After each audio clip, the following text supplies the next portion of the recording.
નમસ્કાર દર્શક મિત્રો, શિખર ભારતના ડિજિટલ પ્લેટફોર્મ પર આપનું સ્વાગત છે। વાત કરીએ સમાચારમાં તો હાલ આ માંજલપુર પાસે આવેલું પાટીદાર 4 રસ્તા છે, જ્યાં તમે જોઈ શકો છો કે સિગ્નલની બધી લાઇટો સ્ટોપ, રેડ અને યલોમાં ચાલી રહી છે, જેના કારણે ટ્રાફિક વાહન વ્યવહાર ખોરવાયો છે।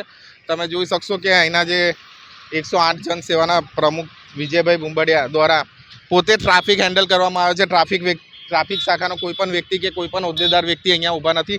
આપણે સીધી વાત વિજયભાઈ સાથે વાત કરીશું। વિજયભાઈ, અત્યારે આ જે ઘટના ઘટી રહી છે, શું કહેશો? હમણાં છેલ્લા 2 દિવસથી ટ્રાફિક સિગ્નલ બંધ છે। અમે જાણ કરવા છતાં પણ હજી સુધી અહીંયા કોઈ આવ્યું નથી અને કોઈ જાતની તસદી લેવામાં આવી નથી। હમણાં પોલીસ વાન કે ત્યાં ઊભી રાખ, જાય આ દે,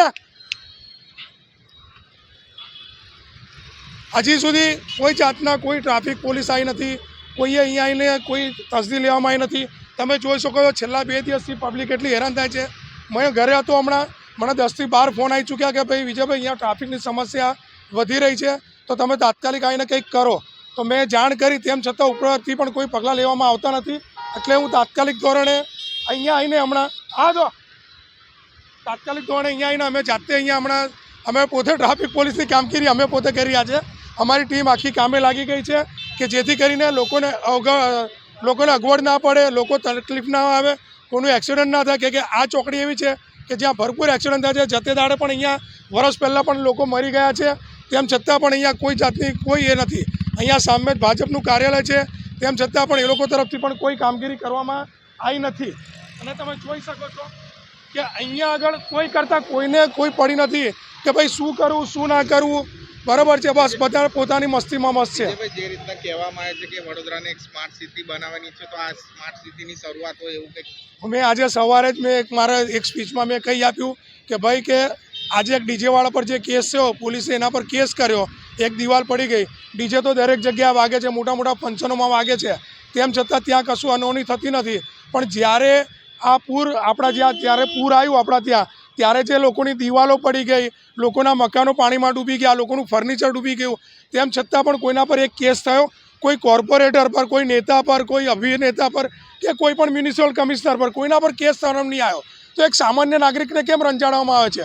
લોકો ચોરી કરીને નહીં પણ મહેનત કરીને પોતાનું પેટ પાલવી રહ્યા છે આના અંદર, તેમ છતાં પણ ગવર્મેન્ટને કશી પડી નથી, સરકારને કોઈની કોઈ તરકાર નથી। બસ એમને તો એક જ વાત છે, અપના હાથ જગન્નાથ। બસ વિજયભાઈ, અત્યારે જે આ ટ્રાફિક સિગ્નલ પર આપણે ઊભા છે, તમે ટ્રાફિક સિગ્નલ પર આગળ જે કોલ કર્યો છે, હા, તે કોલ દ્વારા શું જણાવવામાં આવ્યું છે કે વહેલામાં વહેલી તકે અમે લોકો અહીંયા મોકલીએ છીએ માણસો, પણ કોઈ જાતનું આવ્યું નથી કોઈ। અત્યારે હાલ બધા ટ્રાફિક સિગ્નલ ઉપર બી ગ્રેડના લોકો જ વધારે છે, કારણ કે ટ્રાફિકના માણસો ઓછા હોવાથી એવું કહેવાય। આમાં વસ્તુ એવી છે કે સરકાર ભરતી કરે તો એના અંદર એમને રૂપિયા ખાવા મળે। જે હમણાં હાલના અંદર કોઈ જાતની ભરતી દેખાતી નથી, કોઈ જાતની ભરતી કરતા નથી। એ ક્યારે કરશે? જ્યારે નવા ઇલેક્શનો આવશે ત્યારે ભરતી કરશે અને દેખાડો કરશે કે ભાઈ અમે જો આ ભરતી કર્યા। પણ તમે જોઈ શકો છો દરેક જગ્યાએ અપૂરતો સ્ટાફ છે, પોલીસવાળાના પણ હાથ બંધાયેલા છે, પોલીસનો પણ વાંક નથી આમાં। કે એ લોકોને એટલી બધી કામગીરી સોંપવામાં આવી છે, ઘડીકમાં કોઈ નેતા આવી જાય એટલે એની પાછળ 50 પોલીસવાળા લગાડો। અહીંયા શું કરશે? અહીંયા ખરેખર પોલીસની જરૂર છે। ટ્રાફિક બેડામાં પણ એટલા પોલીસવાળા નથી કે દરેક સિગ્નલ પર પહોંચી વળે। તો આ ખરેખર દરેક એણે મોટામાં મોટા અધિકારીથી લઈને નાનામાં નાના અધિકારીએ સમજવા જેવી વાત છે કે જો તમારાથી ના પહોંચી વળાતા હોય તો સિગ્નલ ના મૂકો। સિગ્નલ નહીં મૂકો તો ઓટોમેટિક પબ્લિક જશે। પબ્લિક સિગ્નલ ફોલો કરવા માંગે છે, પણ તમે લોકો એમને ગેરમાર્ગે દોરી રહ્યા છો। આ સિગ્નલો બંધ છે તો હવે પબ્લિક કેવી રીતે જાય? બાકી એમની સ્વેચ્છા જુઓ, પબ્લિક ઊભી જ છે, રેડ સિગ્નલ જોઈને પણ ઊભી જ છે પબ્લિક।